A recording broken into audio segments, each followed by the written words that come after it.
বাংলাদেশ বনাম পাকিস্তানের প্রথম টেস্ট ম্যাচের তৃতীয় দিন ব্যাট হাতে ঝড় তুললেন লিটন কুমার দাস। ৪৪৮ রান করে পাকিস্তান ইনিংস ঘোষণা করে।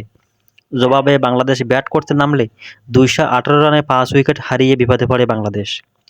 ষষ্ঠ উইকেটে লিটন এসে মুশফিকুর রহিমের সাথে জুটি বেঁধে পাকিস্তানের নামকরা বোলিং আক্রমণ সামাল দিতে থাকে। লিটনের রান যখন ৩২, তখন নাসিম শাহ আসেন লিটনকে বোলিং করতে।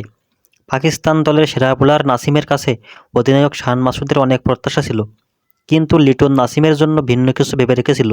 নাসিমের করা সেই ওভারে ৩টা চার ও একটা বিশাল ছক্কা মেরে ১৮ রান তোলেন লিটন কুমার দাস। নাসিম হয়তো কখনো ভাবেইনি যে লিটন তাকেই এমন পিটাবে, কারণ সে ছিল আজকের পাকিস্তান দলের সবচেয়ে ইকোনমিক্যাল বোলার। নাসিমের করা ওভারে লিটনের শটগুলো ছিল এমন: প্রথম বলে বোলারের মাথার উপরে দিয়ে সাইড, দ্বিতীয় বলে ডিপ স্কোয়ারে দিয়ে সাইড, চতুর্থ বলে ব্যাকওয়ার্ড স্কোয়ারে বিশাল ছক্কা। এই ছক্কায় বল মাঠের বাইরে হারিয়ে যায়। ৬-এর সাহায্যে লিটন ৪৬ রানে পৌঁছে যায়। তারপরে পঞ্চম বলে লং লেগ দিয়ে আবার সাইড, এবং এই সাইডের সাহায্যে লিটন তার ক্যারিয়ারে আরও একটি অর্ধশত রান পূর্ণ করেন। তৃতীয় দিন খেলা শেষে লিটন ৫২ এবং মুশফিকুর রহিম ৫৫ রানে অপরাজিত হয়ে মাঠ ছাড়েন।